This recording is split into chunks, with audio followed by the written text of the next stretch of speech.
Bem-vindos a uma nova análise aprofundada. Olha, a China se consolidou, né? É uma potência espacial de primeira linha.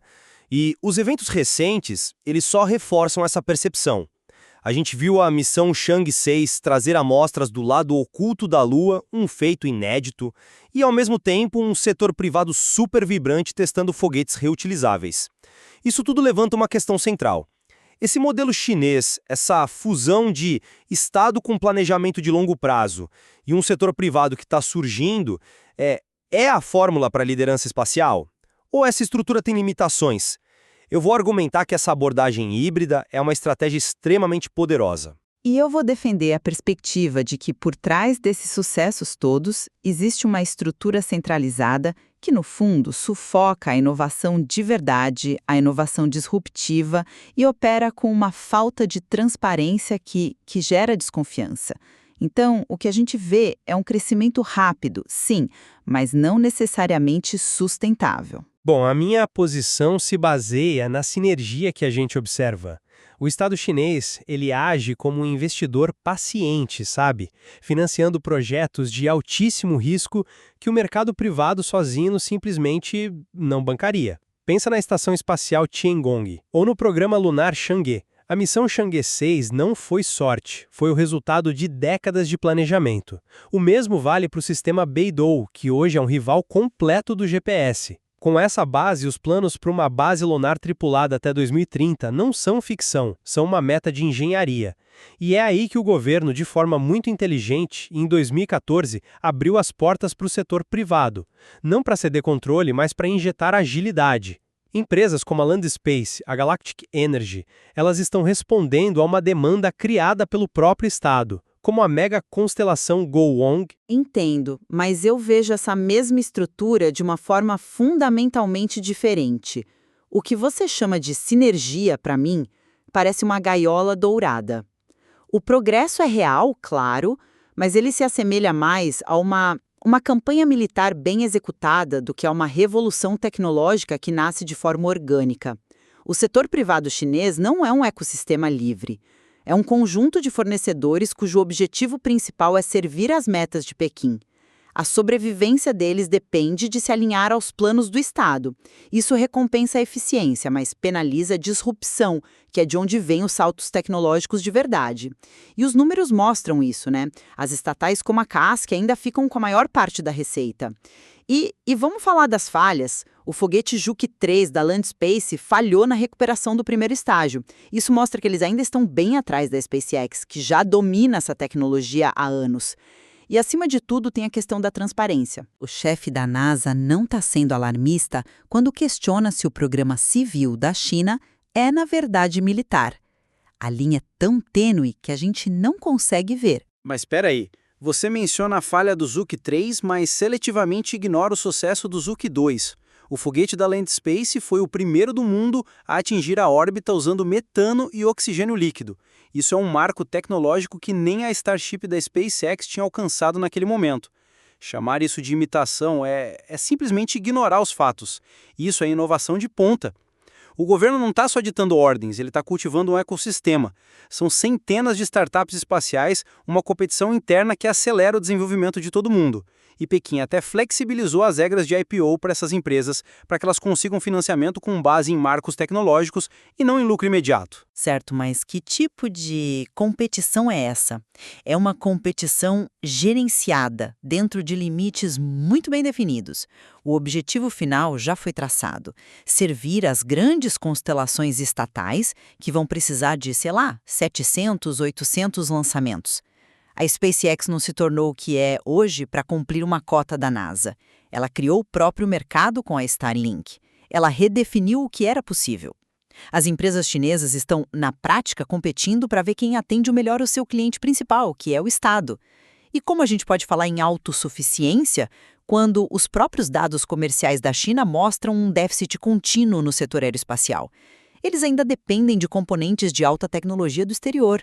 Essa dependência está diminuindo, e muito rápido. E o modelo atual é a razão disso. Você fala da SpaceX, mas o modelo americano também depende massivamente de contratos do governo. A diferença principal é a estabilidade. O ritmo chinês é sustentável porque está ancorado em planos de longo prazo, como o 14º Plano Quinquenal. Isso garante financiamento e vontade política que não mudam a cada eleição ou a cada resultado trimestral, que é o que paralisa programas no Ocidente. É essa visão de longo prazo que permite que eles planejem uma base lunar para 2030 e até estudem a viabilidade de uma nave espacial de 1 quilômetro. Pode parecer fantasia, mas mostra a ambição. O desenvolvimento do Juke 3, da ideia ao lançamento em 2 anos, mesmo com a falha, é uma prova de agilidade. E qual é o custo dessa velocidade? A velocidade pela velocidade pode ser perigosa. A gente tem um alerta claro no próprio setor de aviação chinesas. Os jatos ARJ-21 e C-919 foram acelerados por metas políticas. O resultado? Anos de atraso, e quando chegaram no mercado já estavam uma geração atrás da Embraer e da Airbus. A pressa pode levar a pular etapas cruciais de teste.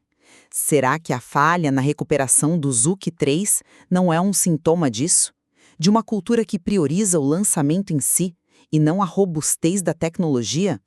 O ecossistema parece forte, mas ele depende da vontade política do momento.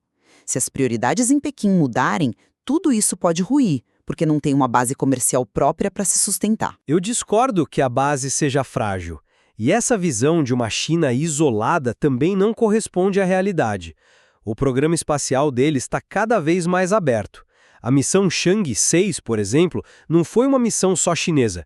Levou instrumentos da França, da Itália, do Paquistão, da Agência Espacial Europeia. Isso é colaboração científica de verdade. A estação Tiangong, ela foi projetada com portas de acoplagem universais e está aberta a experimentos de todas as nações. Eles estão construindo um ecossistema paralelo, sim, mas não um que seja necessariamente hostil. Estão oferecendo uma alternativa. Alternativa ou esfera de influência. Essa colaboração me parece muito seletiva, tática. O núcleo do programa, principalmente as tecnologias de uso duplo, continua sendo uma caixa preta. O sistema Beidou, ele não foi desenvolvido por amor à ciência, foi uma resposta direta a incidentes em que os Estados Unidos negaram o acesso ao GPS. Hoje o Beidou é a espinha dorsal das capacidades militares de precisão deles. Como a gente pode confiar num programa civil em que os astronautas, os taikonautas, são quase todos militares e o controle final é do exército? Mas a gente não pode esquecer o contexto, né? A China foi, na prática, banida da Estação Espacial Internacional por uma lei americana, a Emenda Wolf. Eles não tiveram escolha a não ser construir o próprio caminho. É um pouco de hipocrisia culpar a China por criar um sistema paralelo quando a porta principal foi fechada para eles. Agora eles estão na posição de ditar os termos e estão convidando parceiros. É uma nova dinâmica de poder. Não vejo como essa divisão pode ser saudável. O resultado prático é uma nova corrida espacial, mas sem regras claras. A preocupação da NASA sobre a China a potencialmente reivindicar áreas ricas em recursos na Lua e negar acesso a outros, isso não é paranoia. Reflete uma preocupação genuína com um padrão de comportamento que prioriza o interesse nacional acima de tudo. O objetivo final parece ser o domínio, não a parceria. E essa opacidade toda cria um ciclo de desconfiança que aumenta o risco de confronto. Olha, no fim das contas, para mim, os resultados falam mais alto. O programa espacial chinês, com esse modelo híbrido, alcançou feitos que poucos acreditavam ser possíveis há uma década. Eles estão na Lua, têm uma estação espacial, estão desenvolvendo foguetes reutilizáveis.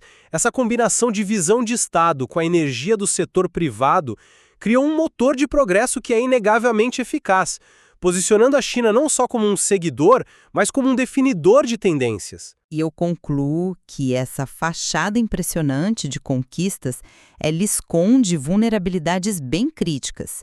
A dependência excessiva do controle estatal limita o potencial de inovação a longo prazo, e a opacidade inerente ao modelo militar civil gera um atrito geopolítico que a gente não pode ignorar.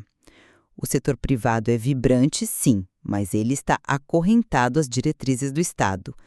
A ascensão da China é real, mas o caminho para uma liderança global, uma liderança confiável, está longe de ser garantido. A nossa discussão de hoje revela duas formas bem diferentes de interpretar os mesmos fatos. De um lado, uma visão de uma sinergia pragmática, poderosa entre Estado e mercado, que está criando um novo paradigma de desenvolvimento espacial com resultados muito tangíveis. E do outro, a visão de um sistema centralizado, opaco, cujos sucessos podem ser produto de uma aceleração insustentável e de uma estratégia que, no fundo, favorece a confrontação em vez da colaboração.